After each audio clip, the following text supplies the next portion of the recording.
I want to welcome all of you to the 67th year of the meetings of the Kentucky Civil War Roundtable. I don't think I need to say any words about how strange a year this has been, but given the fact that we're in such a year, we're doing this virtually tonight and this meeting, and we'll likely do November's as well. However, hopefully by January, things will clear up. If they don't, we'll do a virtual meeting then too. But we do have rooms reserved at the Embassy Suites for January, March, and May. So we're optimistic that we're going to get back to the Embassy Suites and have our meetings there beginning in January. I want to bring you up to date about a few people, two of whom have passed away within the past week. One of them is Ed Bars, and I'm sure many of you know of Ed Bars. Longtime official with the National Park Service. He was superintendent at Vicksburg and then was the chief historian for the National Park Service until the late 1990s.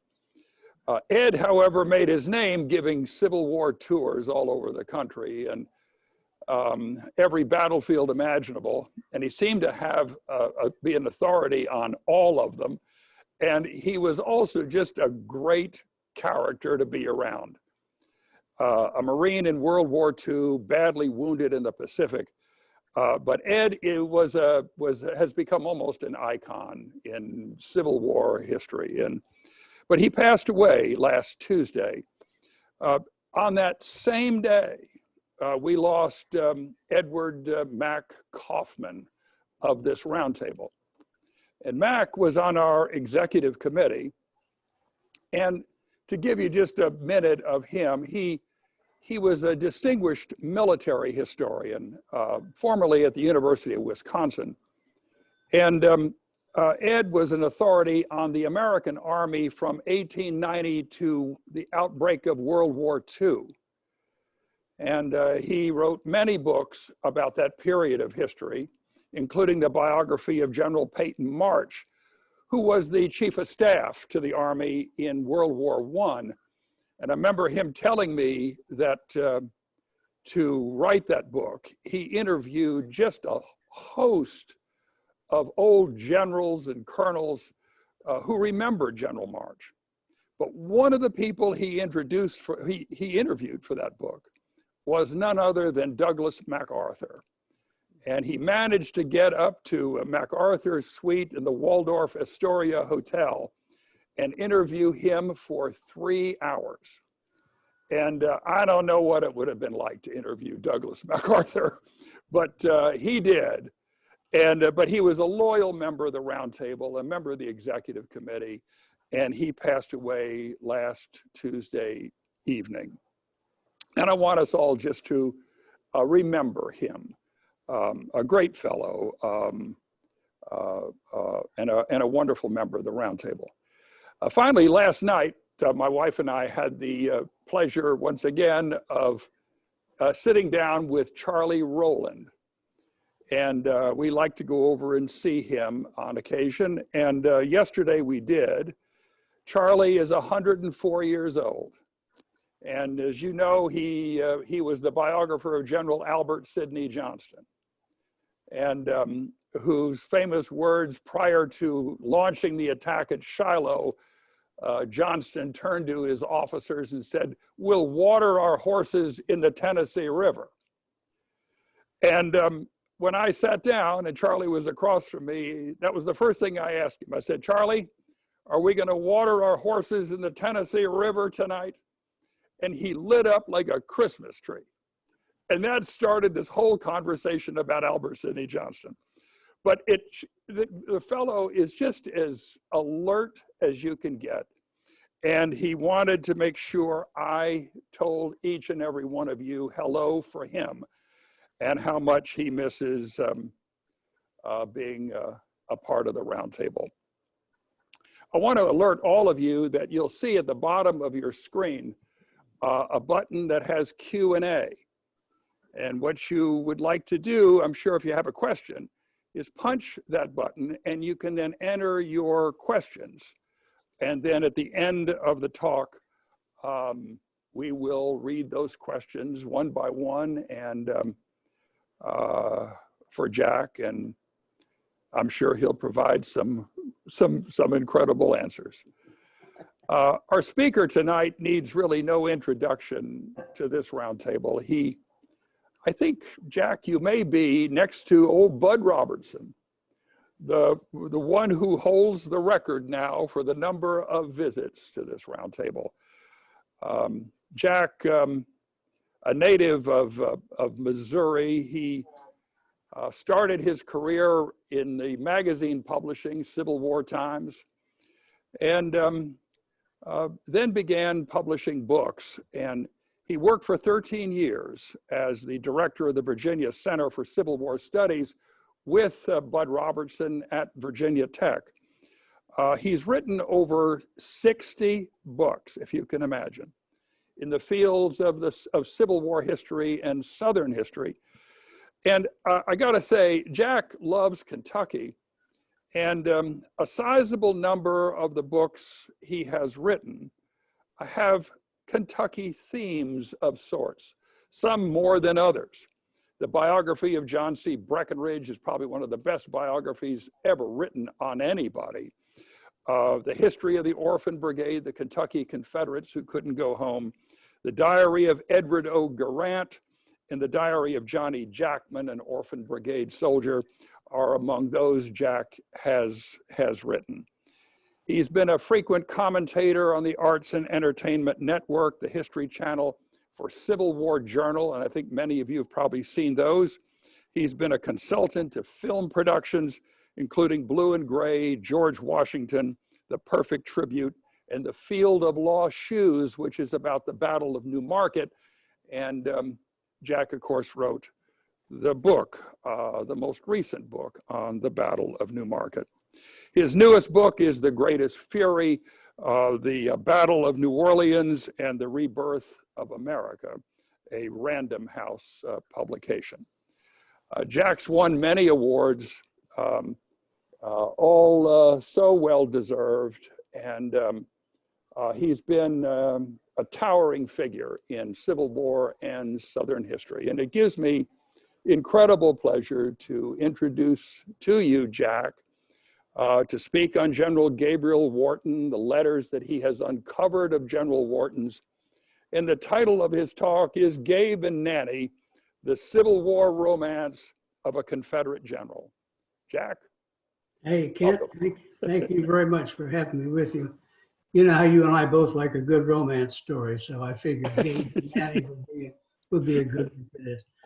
Hello to all my friends out in the bluegrass. This is a first for me doing a Zoom talk. I guess it's probably a first for many of you as well. I wish I'd bought stock in Zoom 6 months ago, but I'd never heard of it at that point. And all I still think of whenever I have to do a Zoom meeting is growing up in Northern California back in the 60s. There was a breakfast cereal called Zoom, which had almost magical, mystical properties, allegedly anyhow. Not only was it a cereal, but you could also make a pie crust out of it. And there were instructions on the box on how you could put a few tablespoons of it in a radiator to stop leaks in a radiator. That's pretty much a full service comestible. So this is an interesting journey to embark on, where I sit here looking at my own self in the screen on my laptop and actually looking pretty damn good. I'm enjoying it so far. To see if I can communicate to you all what I think you'll find to be a really interesting story. It certainly fascinates me. Kent had mentioned that I did a book on the Battle of New Market years and years, almost 50 years ago. And I'm going to start with a bit of a personal story because it's so remarkable how this came about. Any of you who watch a TV show called NCIS will know that Mark Harmon, who plays Leroy Jethro Gibbs, every now and then says there's no such thing as coincidence, which I'm here to tell you is one of the stupidest comments ever made by a human being. We are constantly surrounded by coincidence, and this is a case in point. When I set out to do the book on the Battle of Newmarket, I decided to try to track down living descendants of all of the brigade and regimental commanders to see if they, on both sides, to see if they had any papers, diaries, letters, etc., in family hands that might help to illuminate this story beyond just the official records. And in fact, I found descendants of almost every one of them. And in most cases, they had at least something. One was all the way over in Hungary, but I still found it. I located a grandson of General Gabriel C. Wharton, who was still living in General Wharton's house, Glencoe, in Radford, Virginia, which is about 10 miles from where I'm speaking to you now. And he was a very nice fellow, William R. Wharton, and he wrote back to me saying how sorry he was that, in fact, the family had no papers of his grandfather, the general. He would have been delighted to have helped me if he could have, but there simply weren't any. No one knew where they were. Apparently, he had never set foot in his own attic because 2 floors above the study from which he was writing were 15 boxes and 2 steamer trunks full of General Wharton's papers. Everything from his school grades back in the private academy through the Civil War and right up until his death. Tens of thousands of items. It's one of the biggest personal collections of papers I have ever seen. And it was sitting up there completely unknown even to the family. Wharton saved everything. He didn't just save his letters. He didn't just save his diaries. He saved bits of flowers that his wife gave him. He still had the shirt he wore at his son's wedding. He saved his old worn out toothbrushes that he carried with him through the war. His uniforms and some of his camp equipment was also up there. It wound up leaving family hands and is now in a museum at Newmarket. But in amongst all of this were these steamer trunks and boxes full of letters. 524 letters between Gabe and his wife, Nanny, from March of 1863 through the end of the war.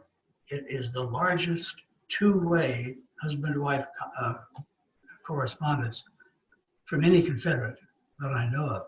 It's so remarkable among many reasons, because in Civil War correspondences, the women's letters tend not to survive. They're carried around from battlefield to battlefield. They get read and reread till they fall apart. They get wet when a stream is forded. They're exposed to the elements, the rain and the sun. They often just tend to disintegrate.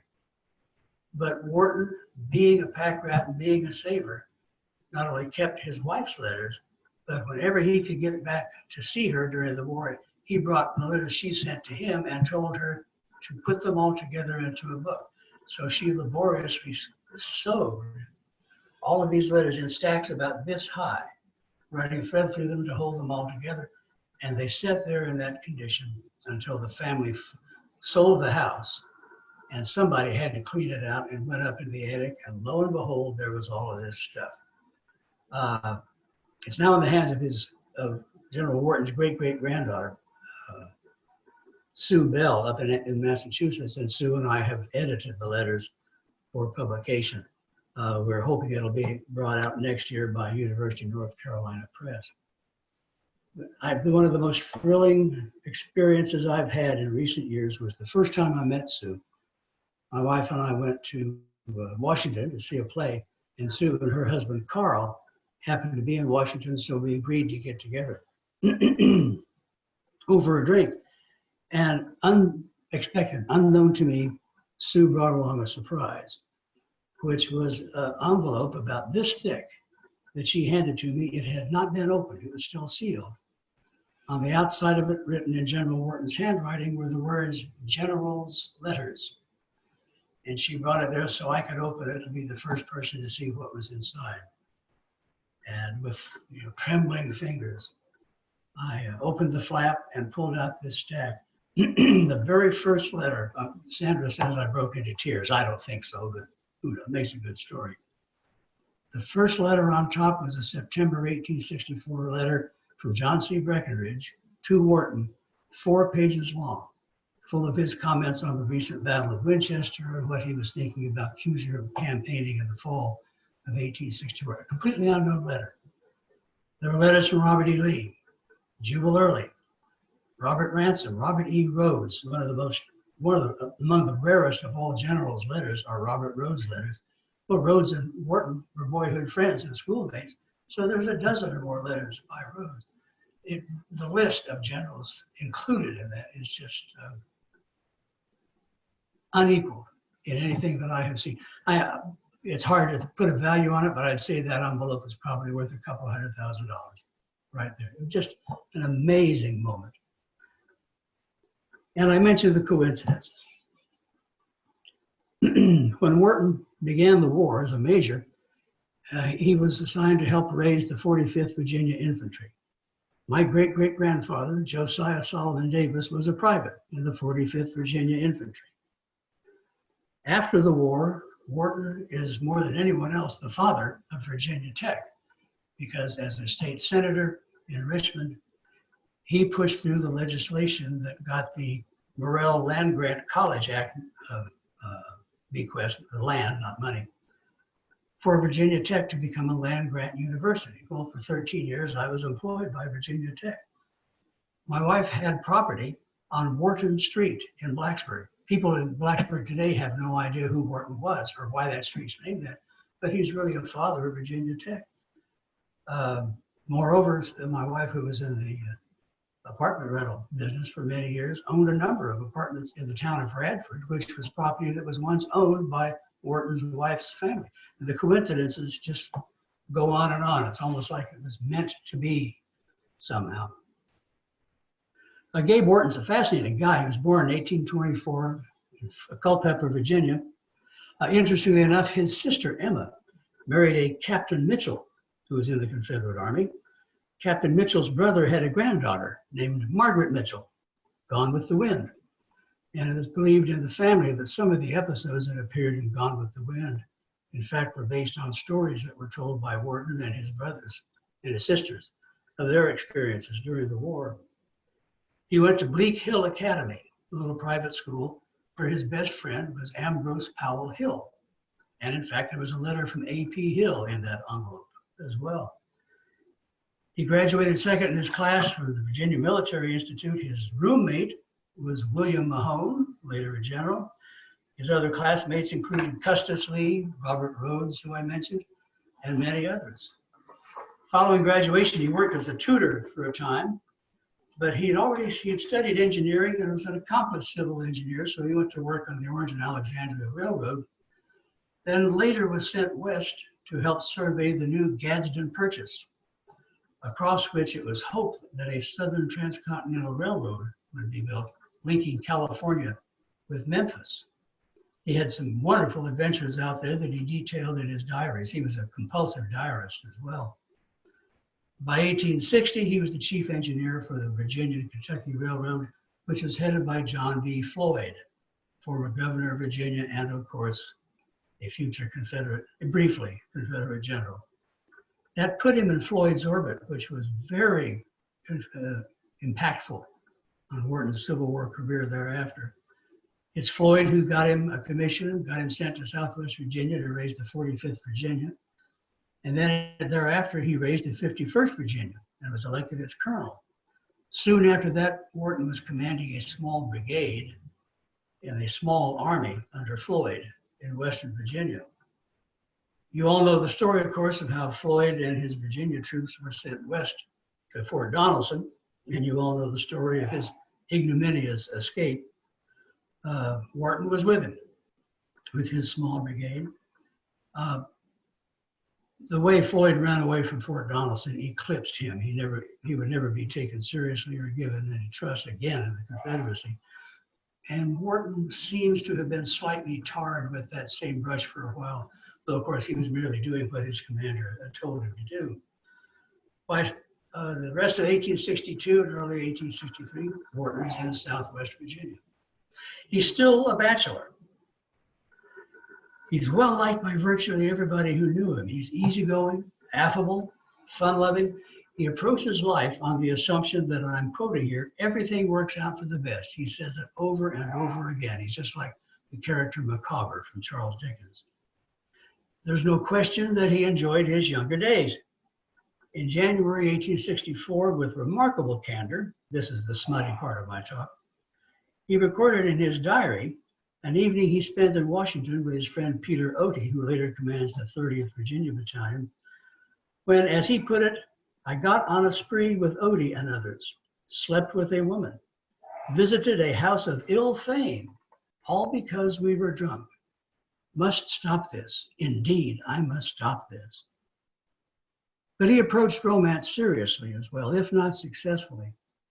By the time the war came, he was a wounded veteran of half a dozen romances and one or two engagements. By December of '61, he was 37 years old and convinced that he was doomed to be a bachelor. And then a chance encounter at Dublin Depot on the Virginia and Tennessee Railroad down in Southwest Virginia's Pulaski County introduced him to Miss Anne Rebecca Radford. She was called Nanny. She's born in August 1843, thus she's 19 years younger than Wharton.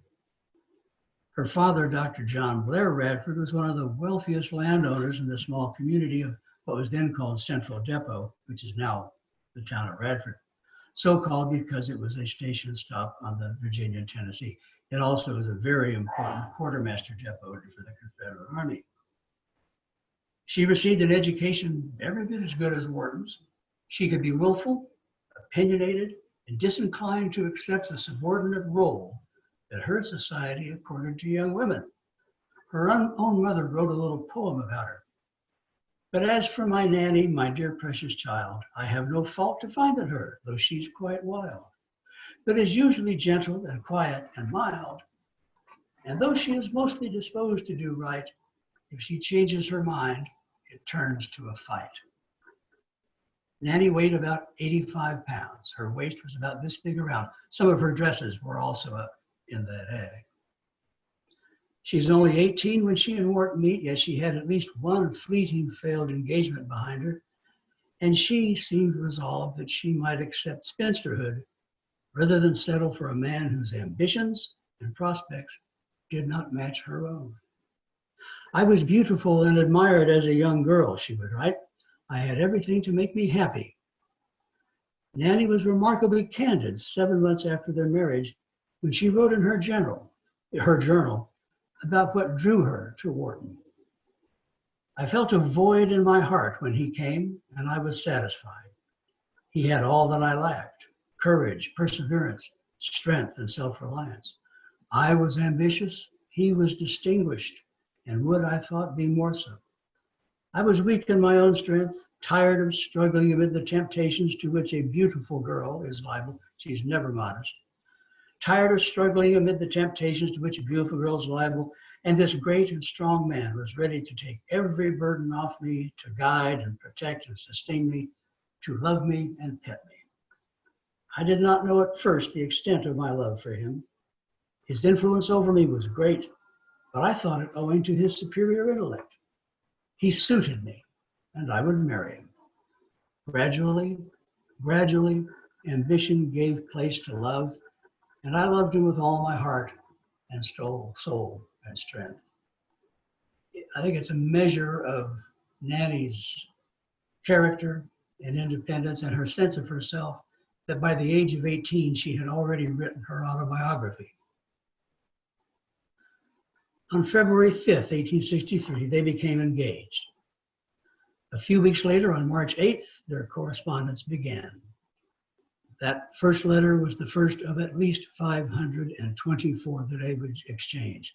Sometimes they would write every day, sometimes 2, even 3 letters a day. By June 1865, as I said, at least 524 letters that survived had passed between. They're an interesting couple. In many ways, they're very 21st century. They're both highly educated. They're both quite literate. Believe it. The amount of time I had to spend just tracking down obscure quotations by forgotten Scottish poets that they throw into their letters was mind-boggling. They were extremely well-read and literate. Nanny is independent. She is all business. She's very ambitious, intensely ambitious, and frankly admits it.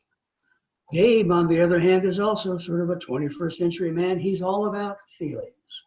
So while Nanny's writing about business, he just keeps pouring out this romantic love, letter after letter after letter. They were married at Arnheim, which is Nanny's family home, which still stands in Radford today. Married on May 14th, 1863, and they left immediately for a honeymoon in Atlanta, Charleston, and Savannah. Every moment of it was precious to Wharton. He always remembered their room numbers in the hotels they stayed in. The first one was room number 41 in Washington Hall in Atlanta. And every year on the anniversary of that, he would remind her of that, just saying something like, "Remember room 41? For the rest of his life, he kept a flower that she gave him on that honeymoon. He pressed it in a book. Suiting their tour to the events around them, in Charleston, he got passes for them to go out to Fort Sumter in the harbor to become tourists and see where it all began. There's no doubt, I think, about the depth of their commitment to each other. There was no charm about my maidenhood, which I would recall, Nanny told him 10 months after their wedding. I have parted from every friend and association of the past without one slight regret. I regret nothing in regard to you and our marriage. It is all dear and sacred and bright to me. A few weeks later, Gabe, as she called him, shared his own thoughts about their relationship. As he recalled leaving her at the Central Depot to return to the war, "What an incomprehensible creature man is," he wrote. "I would have given anything to have remained with my darling, distressed Nanny. I had to hurry off, could not trust myself, wished many times I had not left you. When I saw you standing on the little porch, waving your handkerchief, I felt like jumping through the car window and flying back to you.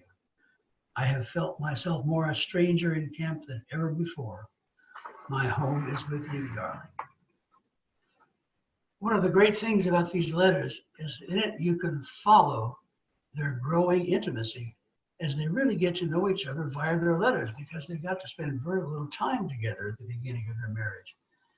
And in the process, they discuss and share virtually everything in their lives and the spheres they inhabited when apart. These letters are a tremendous window into mid-19th century romance, into the nature of relationships during war, and of course, especially the war in the South, where there are all sorts of additional pressures placed on the people involved.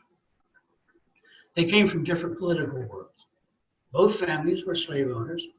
Her parents had nearly 70, and his had 24 in 1860. Gabe's family were typical Upper South Whigs who wanted compromise in 1860 and condemned the secessionists as hotheads and traitors. The Radfords were moderate Democrats, more conservative to be sure. In those days, the Democrats were the conservatives, the Republicans were the equivalent to the liberals. But they entertained little favor for the Yankees or the secessionist fire eaters, either one. And it's apparent that neither Gabe nor Nanny felt any great spiritual or emotional investment in this new Confederate States of America. Nanny, as usual, would be the more outspoken. In August 1863, she wrote him that, "I wish I could have some pride in this little Confederacy, or feel that it would become a great government ever if successful, but I cannot. I think it's impossible we can ever whip the Yankees." Gabe was nearly as critical. "I think the cause and the country have suffered greatly by the haste with which a so-called permanent government was established and Mr. Jefferson Davis elected president for so long a time." You'll remember that his term was 6 years as opposed to 4 in the Union. "My faith in a Republican form of government is very much shaken. It will do for small communities, but not for a great extent of country with diversity of pursuits and conflicting interests. A strong government alone will suit this country. I believe both sections of the old Union will eventually drift into monarchy, and that one will succeed which soonest inaugurates the change. As for their president, both shared much the same opinion, one tinted at least in part by Davis's long delay in promoting Wharton to brigadier general, which his position as commander of the brigade entitled him to. If I was in Kentucky, this would be something that would set me free. It's just water. Early in August 1863, Nanny wrote him that, "I see as usual, after a defeat, 6 new brigadier generals never heard of before have been appointed. Do you know, I hate Davis as badly as everybody does Lincoln. I think if you cannot get promoted soon, I shall turn traitor to my country." "Your opinion of Mr. Davis is very similar to my own," Gabe replied, "but we must not express it to any other persons. His prejudices are too strong, and he is too stubborn and mulish when he once forms an opinion for the leader of such a grand revolution. Or in other words, I do not think him the man for the times or the right man at the right place." They would share sometimes strong differences about the commanders with whom Wharton served, and Nanny is never shy or retiring about saying exactly what she thinks of people. Both were fond of Major General Samuel Jones, who commanded in Southwest Virginia for most of 1863 and into early 1864, but he was ineffectual and is replaced in February 1864, by which time Wharton was referring to him as General Sammy. Wharton had spent much of the winter of 1863-64 in East Tennessee, attached to Lieutenant General James Longstreet's corps. And that January, Nanny told Gabe,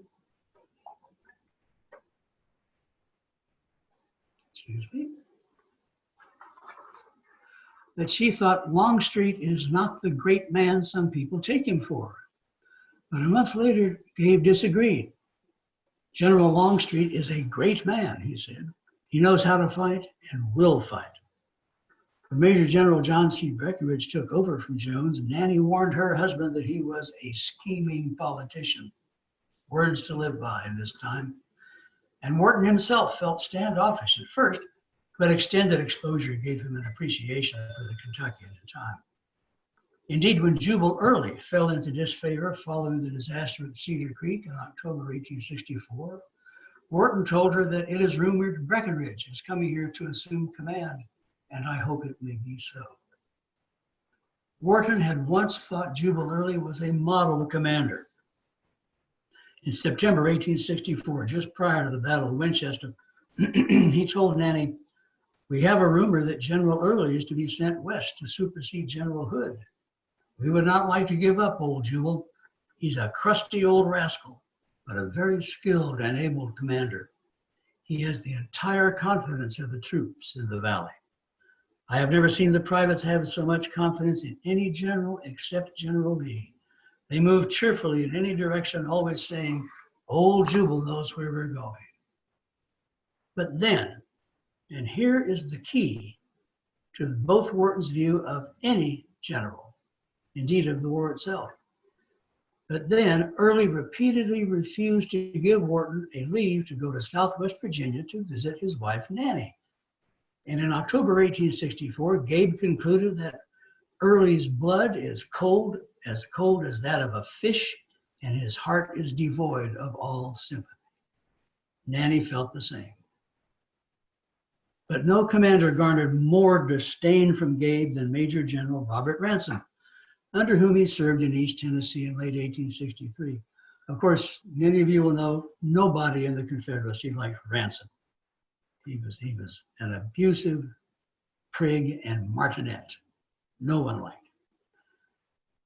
Yet in October of 1863, when that North Carolinian first appeared, Gabe told Nanny that I rather like him.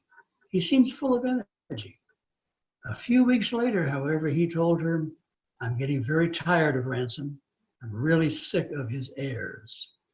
He spoke of what he called General Ransom's disagreeable proximity, and began referring to the North Carolinian as Sir Oracle, and my favorite, his tarnus, Tar Heel, his tarnus. I trust his TARDIS will be ordered on duty elsewhere, Gabe wrote in November. His departure would cause no eyes to be moistened. Wharton liked most of the officers with whom he served. He may have been the only officer in the entire Confederacy who had any confidence in the command capacity of Floyd. A few men he regarded almost affectionately. Among them, Brigadier General William Jackson, who many of you will know was sometimes derisively nicknamed Mudwall Jackson, in contrast to Stonewall. With whom do you suppose I slept last night? Gabe asked Nanny in November 1863. They had made headquarters in a house and had to share a bed. You could not guess in a year, so I will tell you. I had the honor of sleeping with General Mudwall Jackson. It was very late before our wagons came into camp, and the old general and I went into a house and slept finely. I was quite uneasy, fearing that in my dreams of you, my precious, I should exhibit too much affection for the old general. But I was very tired and slept soundly and behaved with great propriety. The Whartons' most interesting disagreement was over the capability of Robert E. Lee. In August 1863, Nanny wrote that, I do not admire General Lee as everyone else does. I believe if there had been one great spirit in the Southern Confederacy, the war would be ended. After reading the life of Napoleon, everybody seems so little. As a little Frenchman said here once, Lee is but a corporal compared to Bonaparte. Gabe gently disagreed. Over time, he learned to disagree with Nanny gently, replying that Lee was, he thought, the greatest man on this continent, at least in my opinion. I have the fullest confidence in the capacity of General Lee. I regret to hear you say that you do not admire him. If he can't whip the Yankees, no one can. If he fails, all is lost. I have so much admiration for him that I would cheerfully agree to his being made king and give him all the power he might need. As I said before, though, ultimately, the feelings of both toward any general hinged largely on whether or not that general took Wharton away from Southwest Virginia and his Nanny. Theirs is a very conditional patriotism, and they were frank with it about each other. They were frank about it with each other. The war was kind of an inconvenience to their newlywed romance. Of course, it was the war that brought them together. Wharton admitted that he would have resigned his own commission in March 1862, but for the fact that he had met Nanny by then and read her well enough to know that he had a better chance of winning her if he held even a colonel's rank. I cannot hate the war, darling, because it was the indirect cause of my meeting you, he told her. She balked, however, when he told her that he regarded their separation as a privilege to show how cheerfully they could obey the commands of duty. I cannot agree with you, she replied. I sometimes believe that country, duty, liberty, everything are chimeras manufactured by the minds of men. Could God have intended or created a code of honor which would compel men to such a curse of war? War in which all the bad passions are aroused and thousands and millions of lives lost by the force of circumstance or the blind dictates of duty, which leads them in a place where piety and goodness and righteousness are impossible. These are very similar expressions that you see in many of the letters of Southern women by late 1863 and 64, as even from a distance they begin to perceive fully the cost of this war. Wharton shared her horror of the war. War is a sad calamity, isn't it? He wrote her after Gettysburg. Describing Northern Virginia, where he grew up, he said, this beautiful country is almost a waste. Fields turned out, houses vacant, desolation on all sides. When will this miserable state of affairs change? When will we be able to return to our peaceful pursuits and avocations? What a happy old man I would be to lay aside the sword and bid adieu to the excitement and the tomfoolery of the military. Even then, however, his perpetual optimism ruled. He remained hopeful right up through late March 1865, when he wrote Nanny, Our men seem to be in good spirits and say we will give the Yankees another trial. This time, I hope, with success. Meanwhile, they wrote each other of what they would do when the war ended, if it ended. How happy we will be then. This cruel war is over, he told her in the summer of 1863. When this cruel war is over, we shall be together always, enjoying fully and altogether each other's society. We will be happy with each other anywhere or under any circumstances, provided we are together. If we succeed, we will select some quiet place far from the maddening world's ignoble strife in our own country. And if we fail in obtaining our independence, then we will become exiles. He often mused on what they should do if the cause failed. Should General Lee be defeated, he told Nanny in August 1864, Richmond falls and Virginia will be abandoned. The cause of the Confederacy will then be desperate indeed. Should I see any probability of such a result, I want you to get ready for a European tour. We'll try the excitement of running the blockade. They would leave the Confederacy to its fate and start anew in another country. Interestingly, neither of them showed any great concern for the fate of slavery. They were very close, but in relative terms, there's always a great gulf between white and black in that era. But they were very close with a couple of Tim Lewis and Emmeline Lewis, his wife by slave marriage, who were two slaves who were given to Nanny as a wedding gift by her mother. Emmeline became Nanny's sort of personal body servant, and Tim would spend much of the war off with Gabe as his camp service. And the relationship, especially between Gabe and Tim, is far out of the normal. He allowed Tim to come and go as he wished. Tim was highly trusted with money, with provisions, with taking horses back and forth to Radford. He could have run away at almost any time had he wished to. And interestingly enough, in the fall of 1864, when Wharton began to see some indications that maybe Tim was thinking of running away to Yankee lines, he called him in and they sat and had a chat, and he told him frankly if he wanted to go to the Yankee lines, to say so. Gabe would give him a horse to get there and would give him money for the journey. That's got to be just about a unique circumstance of the Confederacy. But beyond that, those two, they seem to have had very little interest in or involvement with slaves or slavery itself. But perhaps because they knew slavery was dead for sure if the Confederacy lost. Slaves will never again be safe or valuable in Virginia, he told Nanny. If I had any large number, I would certainly exchange them, invest in land or purchase cotton, and take the risk of running the blockade and send it to England or France, so that if I had to leave this country, which you and I will certainly do if the Yankees succeed, I would have his support in a country where we could enjoy peace, quiet, and happiness. I wish we were in such a country now, don't you, my love? We have made sacrifices enough for country and patriotism, don't you think so? Nanny agreed.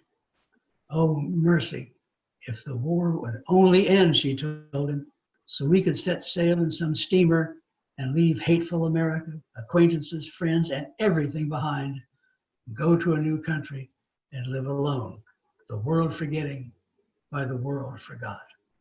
We are so wearied and worn out with this endless war, and yet there seems no prospect of peace. Then in the middle of the conflict came another concern and a mixed blessing. In July 1863, just 2 months after their wedding, Nanny concluded that she was pregnant. Clearly that room number 44 at the Washington Hall Hotel in Atlanta had some powerful mojo, or they thought. They began to refer to the anticipated baby as Little Radford, assuming it would be a boy. By the end of the first week of August, however, Nanny realized that it was a false alarm. Little Radford is no more, or rather, never was, she wrote Gabe. She didn't try to disguise her relief. I'm truly delighted at the idea, except on your account, she told him. I do feel very sorry for you, but it would not be. I declare it's right funny. I was certain 'twas so until day before yesterday, but much to my surprise, I was sick as usual. I had every symptom, but was mistaken. The fact is, she was mortally terrified of childbirth. As I said, Nanny was tiny, probably never more than about 85 pounds. And she knew a number of women in her own family and in her neighborhood who had died in childbirth. The thought of what that ordeal might do to her filled her with terror. Wharton was disappointed, but he understood her fears and comforted her with a rather peculiar promise that I will never be so selfish as to ask you to make such a terrible sacrifice again. He didn't say precisely how he was going to prevent this from happening again. Somehow he would ensure that she would not become pregnant. But whatever measures he or they took, they failed. In mid-September 1863, just weeks after the false pregnancy scare, they spent several days together. By Nanny's later calculation, it was on September 15th, 1863 that it happened, and she will, for the rest of the war, repeatedly remind him of what happened on September 15th. By the first week of December, she wrote him, she was having morning sickness. A few days later, she added that my expectations, as I always thought, were right. So much the worse for me. For the next 6 months, Nanny increasingly punctuated her letters with expressions of fear, gloom, and despondency as she contemplated the future ahead of her. In February 1864, she told him that as the time approaches, my anxiety and dread increase. I would give worlds if the ordeal had been passed. Wharton promised to be with her for the anticipated birth, which should come sometime in June, but the war had other ideas. By June 5th, Nanny was writing to him that I am perfectly wretched. I have no peace or enjoyment of anything. I feel like I was sitting on a volcano which at any moment may explode. Now, I freely confess, this won't surprise you, I have never gone through labor myself.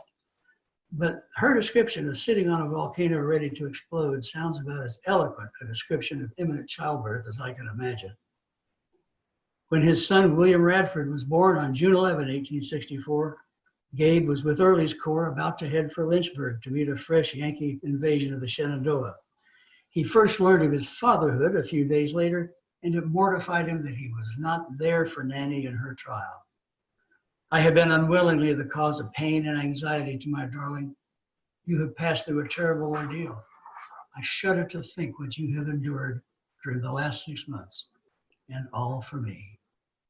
Nanny had already almost given up, depressed not only by his absence, but also by the certainty that she genuinely was pregnant. So farewell domestic bliss and future hopes of future reunion.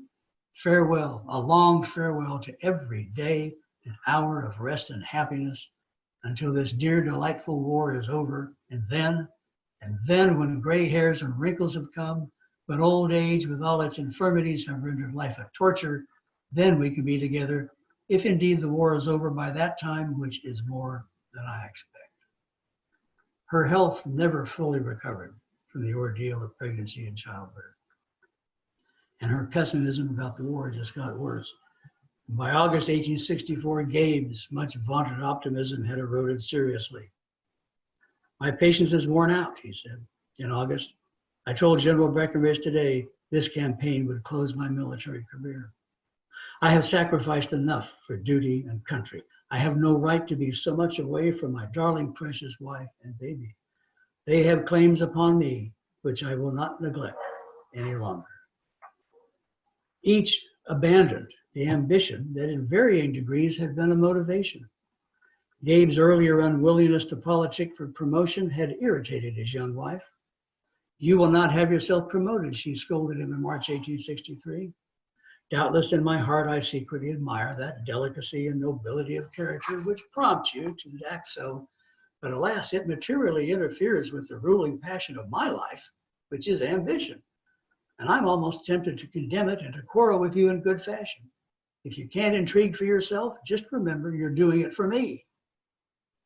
2 months later, she was self-aware enough to confess to him that so great is my ambition that I would sacrifice peace of mind, happiness, and everything else to it, because I know that unless my ambition is gratified, I will be miserable. Before long, however, after another 3 months, she would write, "Every particle of it has fled from me. And this moment were the war over, I should be willing to retire from the world to some place where no one could ever hear of you again. And if the war lasts and you gain fame and reputation, it would not half pay me for one of the wretched, lonely days I have spent since you left me. I know that I have very little patriotism, and if I could do it with any sense of honor, I would induce you to resign and let us leave this fallen country. I am sure I don't care whether you are distinguished or not, just so you are spared to me and I can live with you forever." How love changes us. 1 year ago, I would have sacrificed everything to ambition, and now I'm perfectly willing to live without one particle of fame, almost without honor, just if I can be with you always. Easygoing though he might be, Wharton was not entirely lacking in ambition. Yet he, like Nanny, found that it took a backseat to their need to be together. In August 1863, he confided to her that "I have been in my tent for 2 or 3 days, was troubling and rolling about, growling and snapping at everyone who came near me, dissatisfied, tired of the valley and of the army, tired of seeing soldiers, tired of everyone near me, wanted to be away from here, was pining for the presence of my dear wife, felt I could cheerfully resign all positions, give up all hope of future advancement and promotion, say goodbye forever to ambition and vanity if I could only be permitted to be alone with you." A few months later, she told him that life as it is hard, is bitter, is unendurable. Ambition will not be coaxed back again. It is gone forever. I believe all my ambition has been washed away by scalding tears. Finally, their desire to live in peace and quiet, loving and being loved by each other, came with the death of the Confederacy. Wharton spent April and May 1865 without a command in Southwest Virginia, and finally went to Lynchburg to give his parole. "This, I presume, is my last day as a Confederate officer," he wrote Nanny in his last war letter on June 20th. "I feel right blue at the idea of severing a connection which, though not pleasant all the time, has been a source of much pleasure to me. I shall never forget that I owe you and our boy Willie all the real happiness I have ever enjoyed to my being a Confederate officer. I shall love to remember that always." And always he did. Despite all the talk of going overseas if the Confederacy failed, they remained in Virginia and were soon working to try to rebuild their region. Wharton will start 2 or 3 railroads. He'll become an engineer on the Orange and Alexandria again. He'll work with his old friend Mahone in helping to build up what became the Norfolk and Western. He starts putting a railroad into the coal country in deep Southwest and Western Virginia to try to open up the coal mines and the iron deposits to bring material out for the foundries in the New River Valley and to get raw materials elsewhere for manufacturing to try to rebuild industry. Nanny will become a hotel operator. She'll become a newspaper editor in which she actually writes the editorials on foreign affairs. Fascinating stuff. She becomes a land developer. She'll take some of the family land and subdivide it and start becoming a landlord.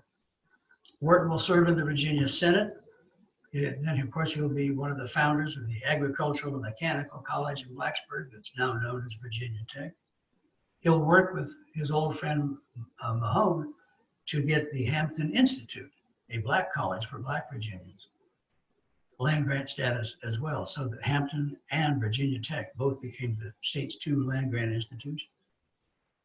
Much of the 1870s and 80s he'll spend in New Mexico working for the Department of the Interior, still writing about almost everything and every day. Nanny, as I said before, never really recovered her health. She will die April 15th, 1890, aged just 46. Gabe was at her side, holding her hand, and actually went to his diary to write about her death within moments of it happening. He never got over it. He lived on for another 16 years, dying on May 10th, 1906, aged 81, one of Virginia's last living Confederate generals. Through all their endless months apart during the war, it was this correspondence of theirs that kept them going. Late in 1864, Nanny wrote to him, "Your letters are as necessary to me as the air I breathe." Sometime after his death, somebody put those hefty bundles of their letters in the attic at Glen Cove, their home, and there they truly were forgotten. If anyone saw the simple note that Gabe had placed on top of the bundles in his later years, thank God they ignored it. For the notes read, "When I am dead, burn all of these letters and everything else." Signed, G.C. Wharton. Thankfully, his instructions went unheeded, and through these remarkable letters, Gabe and Nancy both breathed again. Thank you all for listening on Zoom. Absolutely terrific. Before we get to the Q&A, let me ask you one thing. So Chapel Hill is going to publish the letters?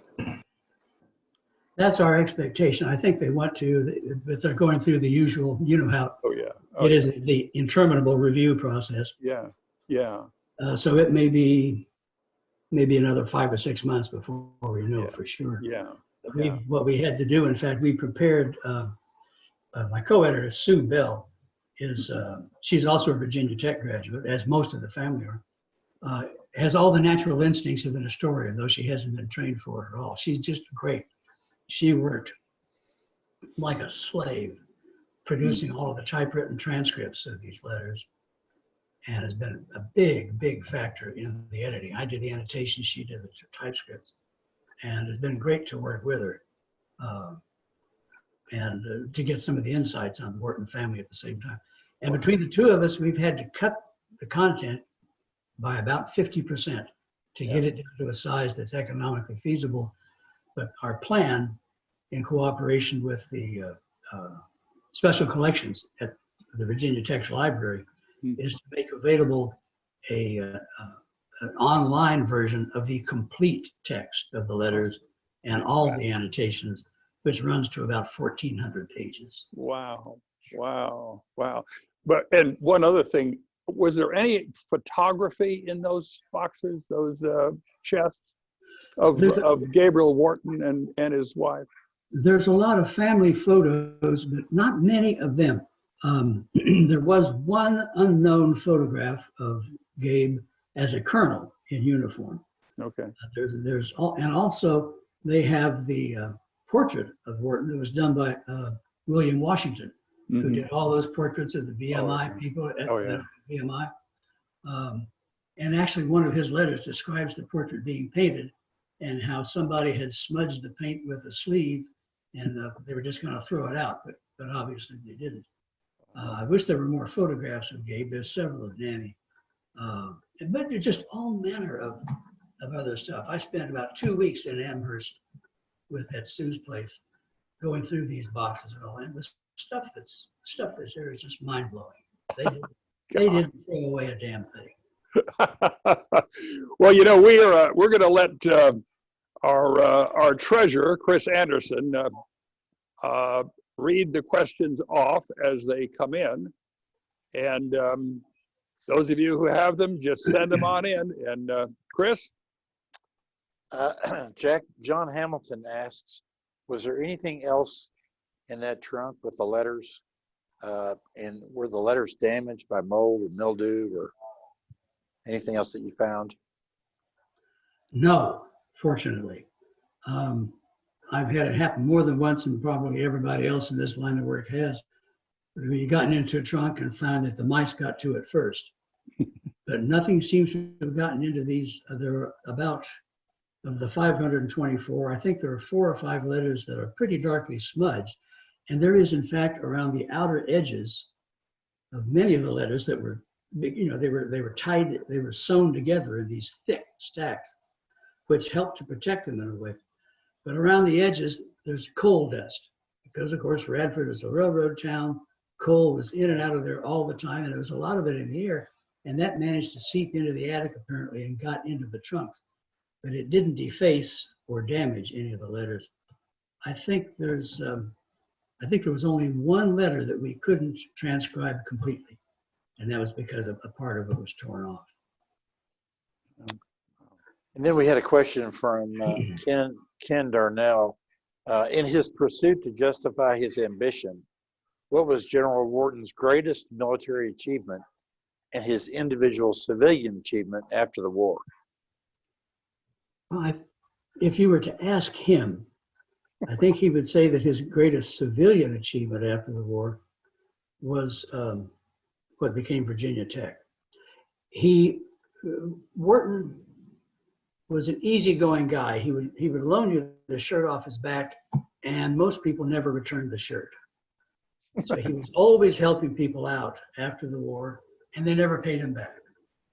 So he was always in financial difficulty from the war, end of the war through the end of his life.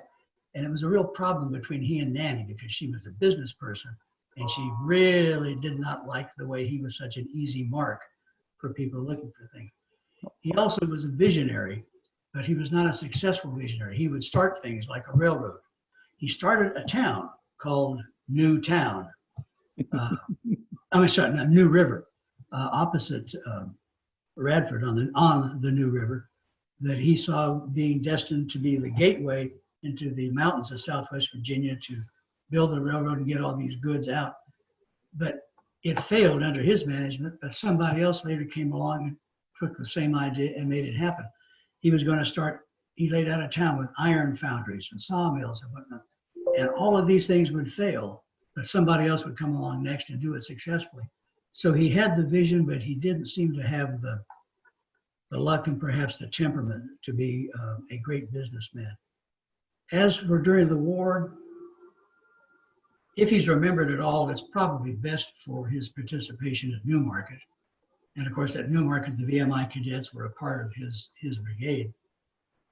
He performed very well in action on multiple fields. It's somewhat surprising, as Nanny said at the time, that he was never promoted to Major General. But always, I think, Jefferson Davis may have had a little bit of something against Wharton because he'd been part of the group that got out of Fort Donelson. And essentially, like Floyd, he felt, run away from the responsibility. Probably Newmarket and perhaps his performance at Winchester, third Winchester in '64, would be the ones that he would point to. One question I had was, I think you said that he was a legislator that was partly responsible for the forming of Virginia Tech, a college, whatever the original name was. So was he also on the faculty there? Was he a professor or anything of that nature? Or No, he was never on the faculty, but he was on the Board of Visitors. And one year he was rector. And the college, which he liked to call our college in Blacksburg, the officials and the presidents of the school would repeatedly come back to him for advice and counsel or to help when he was in the legislature with appropriations. It was kind of the early history of Virginia Tech in those days is kind of interesting. It was a near-run thing. There was a lot of opposition to having a college in Blacksburg. I don't understand why, but of course there was no Blacksburg really without the college. One of the first, there was an attempt to burn down the one school building on one occasion. There was an attempt to assassinate one of the early presidents of the school. I mean, the college unrest in the 60s in our time has nothing on what was going on with colleges in the 19th century. It was mostly run by ex-Confederates. General James Lane, who previously president of what's now Auburn University, was the president here. It's interesting to me that Thomas Nelson Conrad was, I think, the third president of Virginia Tech. He was one of the heads of the Confederate Secret Service, and he was running the group that were involved in the plot to blow up the White House and kidnap Lincoln. Not the assassination, that's something different. And Conrad is buried here in Blacksburg. But he never taught there. But he was fond of the college, and they were fond of him. And of course, it was a men's college, and they were all members of a Corps of Cadets. And the Corps of Cadets very frequently would invite him to come review them and give him a serenade and that sort of thing. So there was some real sense of identification with Wharton at that time which has long since been forgotten. Charles Bogart asks, what was the disposition of their estates? You know, the farms and slaves and that type of thing after the war. Did they forfeit everything they had, or did they? Well, of course, the slaves were all free. Right. Were free by the end of the war. But what happened with them is what happened in many instances, which is that the slaves, virtually all of them, and they were Radford family slaves, they were not Wharton slaves, stayed on and worked the land with the white families. And then over time, they gradually moved on somewhere. Tim and Emmeline Lewis, whom I mentioned, they stayed on for several years. And Gabe kind of used Tim as sort of a farm manager, I guess. It's not a relationship of equals, but it appears that there is an easy relationship. And in fact, they live next door to each other, which of course wouldn't have happened a couple of generations later. But necessity was the mother of accommodation or something like that. Right. And you in fact find white and black families living in the same streets, in the same neighborhoods, at least in the area of Central Depot, which later became Radford. There was no confiscation of property, and mostly throughout the South where that does happen, it's really taken for failure to pay taxes. The Whartons and Radfords generally managed to get their taxes paid. But as Gabe ran up more and more debt over the years with his failed business enterprises, Nanny took over handling their financial affairs, and she would sell property and other things in order to raise money to retire the debt. And she eventually pretty much did. But at the end of that time, they had very little property left. A very fine home, a beautiful Greek Revival or Italianate home that Gabe built for her called Glencoe, which now is a city museum and gallery for the city of Radford. Yeah, we have a Glencoe farm here in Lexington. Ah, You do, we do. Yeah, I don't know if there's any Mhm. relation, but I don't Stephen, know. excuse me, go ahead. Stephen and Sarah Cox have a question. What do you think that, what do you guess that Nanny would like to be remembered for? I think she would like to be remembered as a woman of business. Nanny was all business. She's pretty romantic as a young girl, but there's a core of steel in her. And frankly, in later years, I think Gabe's kind of afraid of her. Indeed, and it's always dangerous to try to psychoanalyze people who are dead because they can't answer you from the couch. But when in poring over all these letters now for 5 or 6 years, I see so many instances of sudden outbursts of temper, of erratic swings up and down in temperament, then I think we have to at least speculate that Nanny may have suffered from some degree of bipolar disorder. She's certainly very prone to depression, but she had much to be depressed about. But her temper is really something, and Gabe and his son William kind of conspired together to keep her from finding out things that will make her blow up. And their son William, in fact, is often the arbiter between them. And it may be no accident that they spent much of the last 3 or 4 years of her life living apart as he was out working for the Department of the Interior in New Mexico and Arizona, which he loved. And the people loved him. There's a Mount Wharton named for him out in Arizona. And he was sending money back to help pay off the debt.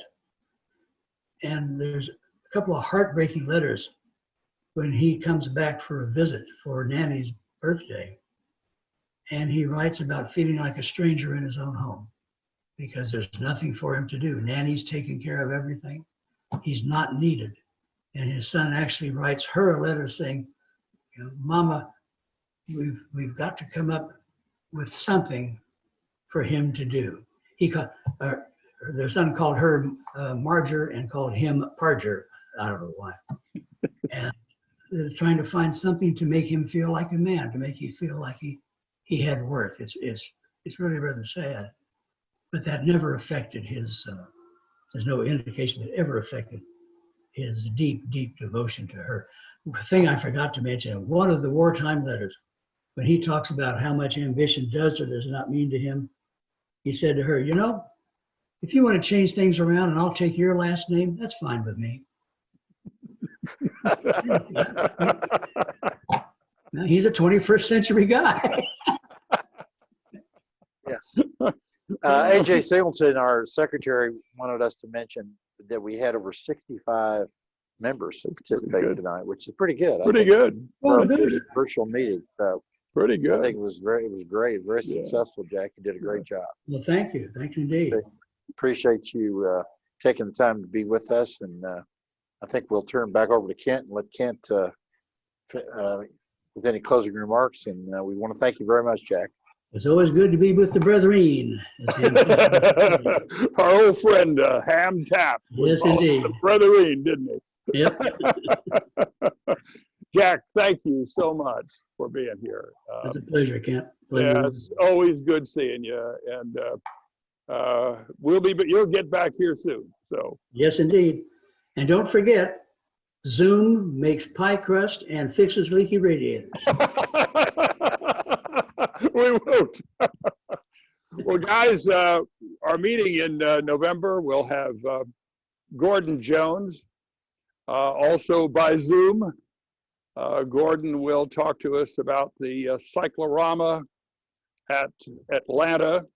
He is the curator of the Atlanta History Center, and he's the one who basically oversaw the removal of the cyclorama from the Grant Park facility and taken across town to Buckhead, where the Museum of the City of Atlanta is now situated, and rehanging it there. And honestly, I watched that go up, and periodically would make visits down there and see the restoration of it. It is absolutely a spectacular a place for that cyclorama, and the cyclorama today looks just gorgeous. I mean, it's all the restoration and touch up in it is wonderful. Anyway, he will talk to us about that process, and there'll be lots of visuals, I'm sure, so you can see the cyclorama, and that will be our meeting in November. For all you guys who tuned in, all 65 of you, thanks a million. And we look forward to seeing you in November. Thank you.